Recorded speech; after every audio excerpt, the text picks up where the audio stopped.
Hola a todos, sean bienvenidos nuevamente a Legislación Mercantil. El tema de hoy, la empresa y el comerciante, además del Fondo de Comercio. Para dar inicio y contexto a este tema, me gustaría hablarle desde la perspectiva del arte, que es la apreciación de cualquier actividad realizada con una finalidad estética y comunicativa, mediante la cual se expresen ideas y emociones, una visión del mundo a través de diferentes recursos. Y justamente este aspecto del arte, esta apreciación, puede ser directamente relacionada con la actividad comercial. ¿Por qué les digo esto? Porque la actividad comercial conlleva un hacer, un acto, una actividad. Entonces, esta actividad, en la medida en que uno le proporciona una finalidad, una visión que trascienda los aspectos normales, podemos considerarla arte. Y esto se aplica para cada actividad humana que podamos realizar. Otro aspecto a tener en cuenta es lo que se conoce como un negocio. Es una palabra que proviene del latín, que está compuesta por la negativa no y otium. Es decir, es una negación del ocio. Lo que significa que un negocio es una actividad distinta del ocio. Es decir, que te produce una ganancia.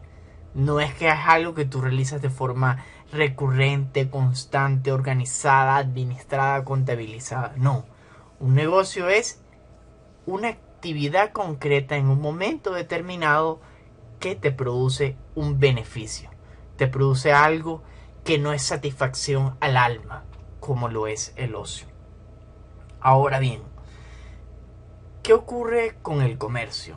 Que a pesar de que existe ese interés económico y que está presente en cada uno de la evolución de los antecedentes que hemos estudiado, siempre existe ese interés de lucro. Sin embargo, para plantearnos en el contexto actualizado, hablamos de la confianza como una esperanza firme que una persona tiene de que algo suceda. ¿Y qué es lo que esperamos que algo suceda? Un negocio, una actividad que nos produzca un beneficio. ¿Qué les quiero decir con esto? Que el comercio, más allá del dinero, es un tema de confianza, es un tema de estructura, es un tema de orden. Y en eso atañe a la empresa. ¿Qué es una empresa? Es una organización dedicada a actividades o actividad que tiene un fin económico o un fin comercial, que generalmente se traduce en la satisfacción de bienes y servicios.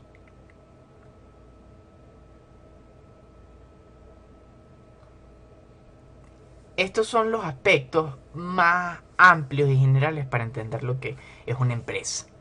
Sin embargo, les digo que la empresa es una estructura de comercio, a diferencia del comerciante. Relacionando este tema con los vistos anteriormente, podríamos hacer la comparación de que la empresa vendría siendo una persona jurídica, mientras que el comerciante vendría siendo una persona natural. Posteriormente vamos a ver cuáles son esas características que nos diferencian y nos relacionan con respecto a lo que es la empresa como una estructura y al comerciante más como un individuo, aunque veremos que hay unas circunstancias o unas características que se presentan en común. Seguimos avanzando y tenemos que, de acuerdo al derecho internacional, la empresa es un conjunto de capital, administración y trabajo destinados a satisfacer una necesidad. Un poco redondeando esa idea que hemos trabajado anteriormente. Ahora, para entrar un poco en más contexto teórico, cuando hablamos del Estado, relacionamos directamente cuál era su fin, cuál era su intención, cuál era su motivación.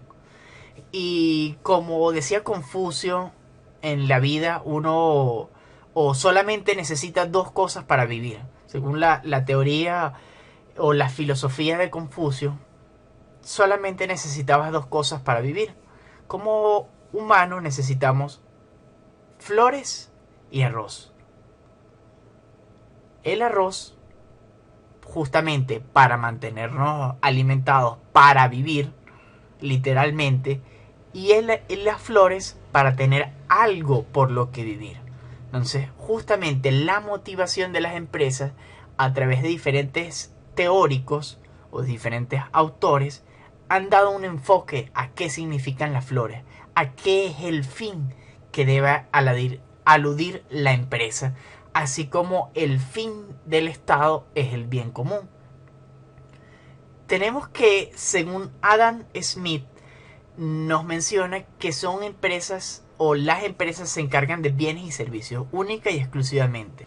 Recapitulando un poco, tenemos entonces que Smith nos habla de que las empresas se encargan única y exclusivamente de bienes y servicios y que la idea es que a través de que satisfacen las necesidades de la sociedad en la que se encuentran, generan ganancias y que esas ganancias la idea es que vayan caminando, que vayan recorriendo una vida en el cual lo más importante es la satisfacción de los inversionistas y crear inversionistas potenciales. Básicamente, para Smith, la empresa es un actor de comercio, el cual su principal función es generar ganancias. Sin embargo, lo hace a través de la satisfacción del mercado. Básicamente, ley de oferta y demanda. Tenemos por el contrario a Weber, que no nos habla de esa estructura, sino que nos habla de un sistema burocrático en aras de un resultado. Es decir, lo importante no es satisfacer las necesidades, lo importante no es la oferta, no es satisfacer la demanda, no es satisfacer con demanda. Lo importante para Weber es la eficiencia y la productividad, generar ganancias. Por el contrario, tenemos a Bleben, que él nuevamente retoma la idea de la empresa como un actor comercial, pero que incide directamente en el mejoramiento de la vida. Ahora, tiene un conjunto de procesos que tienen un balance, y es un balance con las personas en la empresa y fuera de la empresa. Es decir, ese mejoramiento de la vida no se traduce directamente como Smith de satisfacer las necesidades de la oferta y la demanda, de productos, de servicios. Habla de calidad humana. Es decir, aquí se tiene conciencia o está plasmado la idea de el recurso humano, el capital humano. Seguimos avanzando un poco por las finalidades de la empresa o por el fin que deben perseguir. Y con estas tres teorías que vamos desenmarañando, o esas ideas que están ahí contenidas de forma nuclear, hablamos de que tenemos una finalidad económica externa e interna. La finalidad externa es la producción de bienes y servicios para satisfacer las necesidades de la sociedad. ¿Qué quiere decir la finalidad económica? Que se produzca dinero y que ese dinero tenga una incidencia de forma externa en los productos, en los servicios que se ofrecen, de forma interna en un pago coherente y razonable para sus trabajadores. Tenemos también una finalidad social, externa e interna. La externa es contribuir con el desarrollo de la sociedad. Básicamente es esa frase que dice: a quien buen árbol se arrima, buena sombra lo cobija.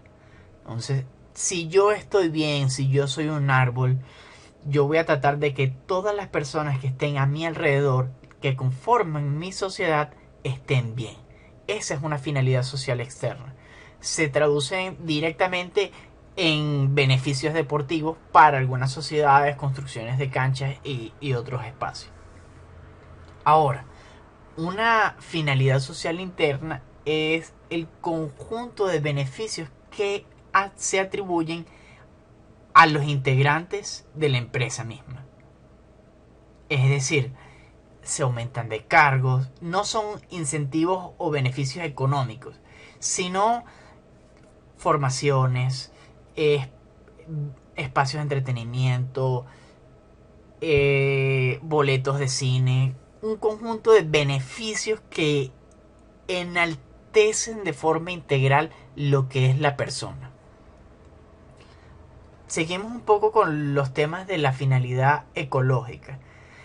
Y en este ámbito también hablamos de temas desde el aspecto interno y externo. Ahora, el externo está directamente con cómo mantienes, cómo mejoras los espacios que están a tu alrededor, cómo las actividades que desarrollas en tu empresa hace que no perjudique el medio ambiente.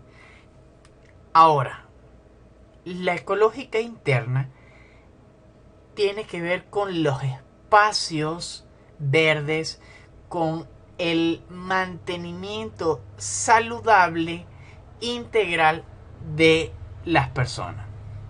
No es que se pide que tengan mascotas en el trabajo, sino que exista un espacio y un respeto para la salud ambiental en un ámbito de trabajo. ¿Por qué es esto? Bueno, actualmente hay estudios psicológicos en los cuales se han determinado, por ejemplo, en temas de concentración, que es más saludable para recuperar o descansar viendo o estando en espacios naturales que en espacios artificiales. Una de las recomendaciones es, por ejemplo, que tenga una ventana que sea accesible o algún espacio interior que sea con vegetación, con plantas. Entonces, tomarse unos minutos, salir del área de trabajo y simplemente sentarse o pararse y respirar un par de veces. Y cerramos la finalidad ecológica, teniendo en cuenta eso, que los temas externos son para no incidir negativamente en el ambiente y los temas internos es para hacer sentir bien a las personas en donde se encuentran, justamente propiciando, brindando las oportunidades de espacios verdes. Entramos en la clasificación de las empresas. Esto es un poco también lo que hemos visto muchas veces en otras materias y creo que está hasta de más. Pero bueno, según su actividad, las empresas se dividen en industriales cuando tienen algún tipo de contacto con materias primas, ya sea que las extraigan, que las procesen o que las distribuyan. Las comerciales, que son las intermediarios entre las que producen y el consumidor final. Y las de servicios, que son aquellas que brindan un servicio a una sociedad o una comunidad determinada. Ahora, las empresas según su forma jurídica se dividen en dos, es decir, la empresa individual y la empresa societaria. Es decir, cuando la empresa pertenece a una persona o cuando la empresa pertenece a varias personas. En materia mercantil tenemos que una empresa, a través de la figura de los accionistas, con ejemplos de la compañía anónima, una compañía anónima originalmente necesita 2 socios o más. Sin embargo, con la venta de las acciones, esa empresa se puede constituir en una empresa o compañía individual. De igualmente existe la figura de la firma personal, que es el comerciante unipersonal en ejercicio de una actividad determinada. Es decir, que las empresas individuales pertenecen a una sola persona. Estas empresas individuales fueron constituidas por una persona y se mantienen así, o fueron constituidas por varias personas y luego solamente una quedó como el titular, mientras que las empresas societarias se constituyeron con varios socios, con varias personas y se mantienen de esta manera. Seguimos un poco con la clasificación. Según su tamaño, es por el número de empleados o de personas que en ella estén participando. Cuando hablamos de una microempresa, tienen menos de 10 empleados. Cuando es una pequeña empresa, es entre 11 perdón. Cuando hablamos de una microempresa, es 10 empleados, es de 9 empleados o menos. Es decir, menos de 10. Una pequeña empresa, hablamos de 10 empleados hasta 49. Una mediana empresa, hablamos de 50 a 249 empleados. Y de 250 en adelante, lo que sería una gran empresa. Entonces, si yo veo en un local comercial que tiene un nombre, está identificado y tiene un registro de información fiscal, que es una de las obligaciones formales de los comerciantes, podemos hablar de que allí que veo nada más 3 personas trabajando, eso no llega a una microempresa. Sí, posiblemente estemos en presencia de un comerciante como tal. Y no podemos hablar o podemos hablar de una microempresa. Esto para entender un poco como ese actor económico que desempeña una actividad. Por lo general, o lo más habitual es encontrarse con microempresas. Según su ámbito de actuación, las empresas locales son aquellas que venden sus productos dentro de una localidad. En este sentido, más que localidad, se habla, si nos vamos a la división político-territorial, hablamos de que son los estados. Entonces, una actividad local es aquella que funciona en un estado en particular. Ahora, con las nacionales es que actúan en varios estados o que tienen presencia en varios de ellos. Luego vienen siendo las empresas multinacionales o internacionales. ¿Cuál es el tema con esto? Bueno, que a pesar de que residen en un país, exportan sus productos o sus servicios fuera del país. Mientras, o la última clasificación son las empresas transnacionales, las cuales tienen varios países de origen y entre esos países tienen actividades tanto de producción como de prestación de servicios. Es decir, no solamente es que yo estoy aquí y produzco para afuera, sino que estoy aquí y produzco interna y externamente de forma simultánea en varios países. Es decir, tengo sede en Colombia, tengo sede en Venezuela, los productos de Colombia se trabajan o se distribuyen en Colombia y en Venezuela, y los productos de Venezuela se producen en Venezuela y se trabajan o distribuyen en Venezuela y en Colombia, para un caso más concreto. Ahora, teniendo en cuenta de que hemos hablado a la empresa como ese actor comercial, hay que centrar dentro de esos empleados, dentro de esas funciones, un cargo en particular que vendría siendo el empresario, que es definido como la persona que toma las decisiones dentro de la empresa. Es decir, tiene la tarea de fijar estrategias, de decidir los medios, administrar y controlar la dirección. Es decir, es la figura más importante dentro de la empresa. También podemos hacer referencia a que es la cara, la representación de la empresa. Por lo general, un empresario se desenvuelve en un ámbito formal a muy formal. Y los empresarios suelen desempeñarse en empresas de tamaños medios a muy grandes, es decir, con un gran número de empleados. ¿A qué se refiere con rango formal a muy formal?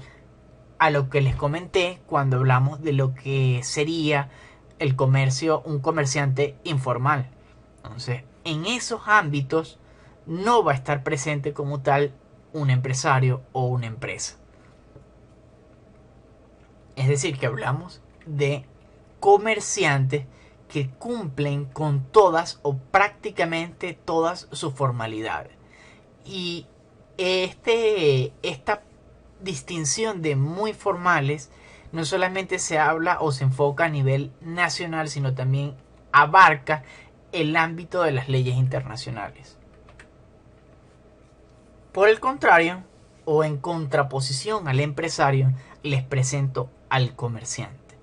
Es aquella persona que se dedica a la compra-venta de mercancías, es decir, a una actividad concreta y no a actividades comerciales, no es una estructura. Quiere decir que maneja un proceso determinado o un producto o un conjunto de productos determinados.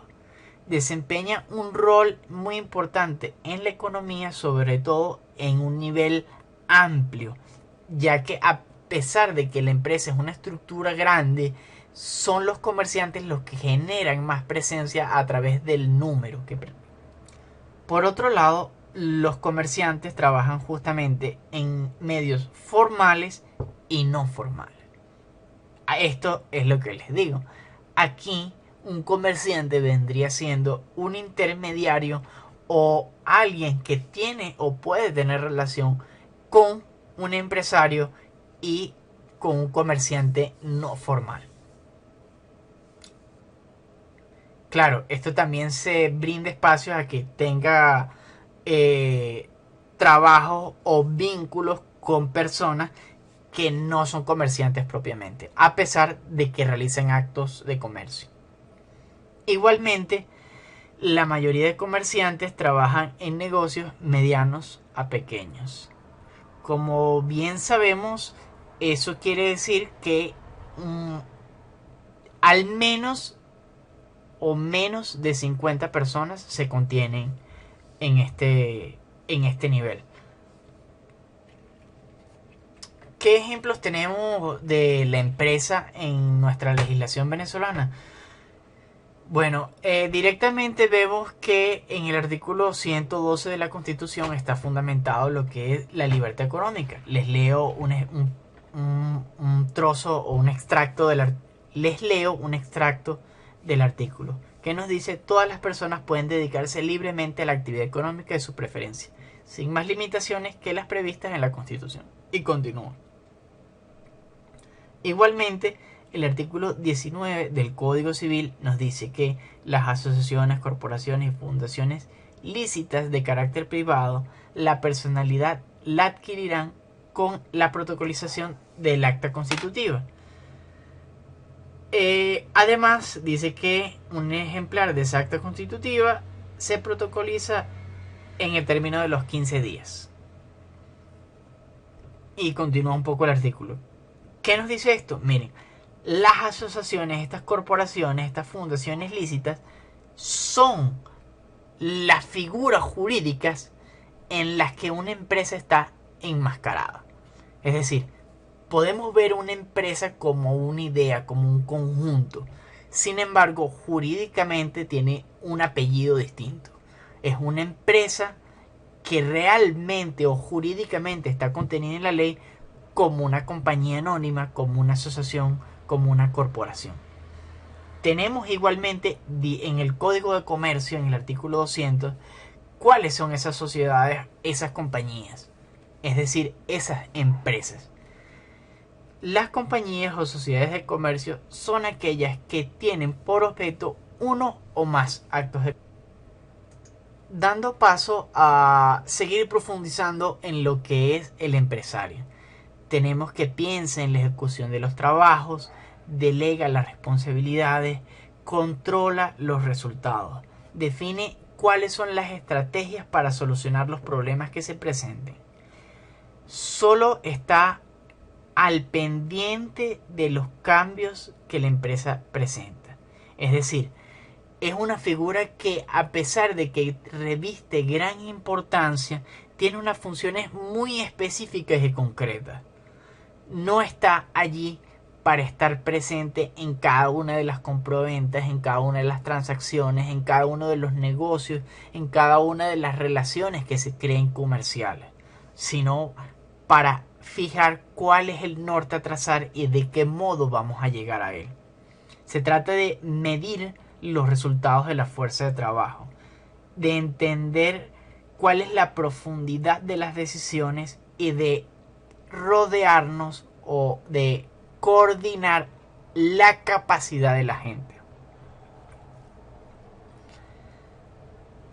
Es decir, que no está pendiente de la actividad comercial per se. El empresario está en conciencia, en administración de la empresa.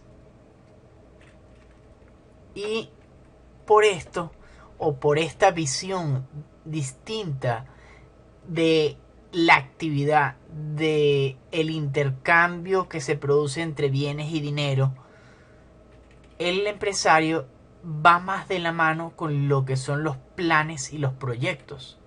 Entonces, un plan de negocio es una declaración formal de un conjunto de objetivos o de una idea o iniciativa empresarial.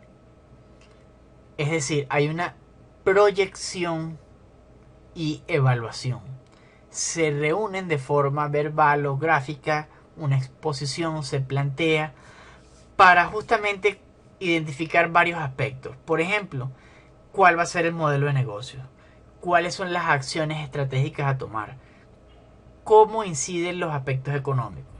Determinar la viabilidad de la empresa. ¿Cuánto capital se va a requerir?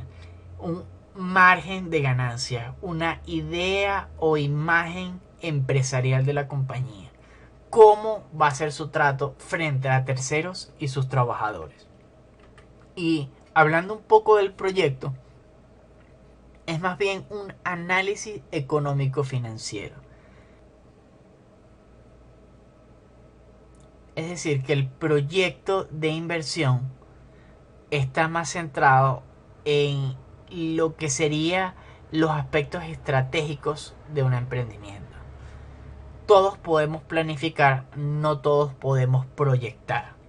Y podemos hablar de que tenemos que tener en cuenta las tramitaciones administrativas, las formalidades de constitución de la empresa o del comercio, la tramitación ante el ámbito mercantil, ante el ámbito fiscal, el análisis y la evaluación del entorno económico, el análisis del objetivo y de la actividad, así como la competencia en el sector. Mientras la planificación es un ámbito desde adentro de cuáles son las intenciones o esos aspectos que estamos mencionando, el proyecto va más centrado a cómo me voy a relacionar con las formalidades, con los elementos externos. Vamos con el triple resultado, que son las finalidades que ya tratamos más atrás. Es decir, que el triple resultado cuenta con generar beneficios económicos, con tener responsabilidad social y responsabilidad ambiental. Si una empresa logra estos tres finalidades, hablamos de que es sustentable. No tienen un impacto negativo en el ambiente, en la sociedad o en la economía. Es una organización que participa en actividades amigables, tanto con el ambiente como con la sociedad, como con sus trabajadores, con los productos, los procesos y las operaciones que realiza. Es decir, el ideal de una empresa es que sea un negocio sustentable. Ahora, esta idea de la empresa, además de lo que hemos visto mencionado, tiene una carga jurídica consigo. Y la respuesta es que sí, y está contemplado en el Código de Comercio. Sin embargo, deben entender que el Fondo de Comercio como tal es el valor por encima del valor contable. ¿Qué quiere decir esto? En un balance uno puede relacionar cada uno de los bienes, los artículos o las cuentas que existen. Pero cuando nos referimos al Fondo de Comercio, hablamos de la calidad de los clientes, de la imagen de los clientes frecuentes, por ejemplo, de la marca, de la confianza del público, del posicionamiento en el mercado, del liderazgo, de la cantidad de oferta, de derechos particulares que se hayan adquirido. Podemos decir que el fondo de comercio es un establecimiento mercantil y en su complejidad acarrea todos esos aspectos o todos esos valores que no son fáciles de llevar o no se traducen no se traducen directamente en un valor económico. ¿Qué quiero decir con esto? ¿Cuánto dirían ustedes que vale la imagen de Coca-Cola? ¿Cuánto dirían ustedes que vale la imagen de Full Pizza, por ponerles un ejemplo que conocen? ¿Cuánto valen los clientes frecuentes que están en la universidad? Y ahora, plantéense un tema importante con respecto a la universidad. Allí funciona por una concesión que permite la universidad. Entonces, ya esa empresa, ya ese fondo de comercio tiene ese derecho en la universidad. ¿Cuánto vale tener el derecho de tener un local? En las condiciones que están establecidas, pero ¿cuánto vale eso realmente? Entonces, ¿cómo hacer esas estimaciones económicas? Es el gran problema. Hay diferentes formas de medirlo a través de estimaciones y proyecciones. Sin embargo, lo más determinante a lo que nos interesa es que es un problema que está resuelto y está resuelto de diferentes formas. A pesar de o teniendo en consideración de que estos elementos contables no son relevantes. ¿Qué quiero decir con esto? Que la idea del fondo de comercio es importante a manera jurídica. Cuando esto sea necesario para ser aplicado en una empresa, realmente hay que analizar cada caso en concreto para determinar cuál medio de respuesta vamos a utilizar. Es decir, si a esta persona le cuesta tanto el alquiler, siguiendo un poco con el ejemplo de la universidad, yo puedo estimar que este derecho puede ser lo que cueste el año de alquiler, o puede ir cambiando de acuerdo a la naturaleza de los contratos o del acuerdo entre las partes. Esto nos lleva a una pregunta, y es que ese fondo de comercio entonces puede venderse. Y la respuesta es que sí. En el artículo 151 del Código de Comercio nos establece claramente de que hay que hacer distinciones. Por ejemplo, esa empresa por lo general es una compañía que está dividida en acciones. Entonces, al efectuar la venta de las acciones, realmente no se está vendiendo o comprometiendo el fondo de comercio. Solo se están vendiendo las acciones. Es decir, que hay diferencia entre un accionista y una empresa. Sí la hay. Y hay personas naturales y hay personas jurídicas. Y es importante entender estas diferencias para este momento. Porque el fondo de comercio constituye una persona jurídica distinta de la persona natural que en ella la compone. Y retomando, son dos instituciones distintas, una persona jurídica de una persona natural. No se habla de enajenación cuando se venden acciones, pero cuando la empresa como tal se vende, sí hablamos de una enajenación de fondo de comercio, y en ello se establecen algunas circunstancias diferentes a la venta de esas acciones. ¿Por qué ocurre esto? Por tener consideración en ese valor agregado, en esa clientela, y que la empresa no se transforme o no cambie su naturaleza de la noche a la mañana. Por lo tal, habla de un régimen más rígido en cuanto a la publicación. Un régimen más rígido en cuanto a la publicación de dichos actos. Es decir, que hay que cumplir con mayores requisitos para hacer la venta del comercio qué hacer la venta de las acciones que son propiedad o que representan la propiedad de ese comercio. Como ven, este es un tema más complejo de los que hemos tratado hasta el momento, porque ya entramos en la materia mercantil.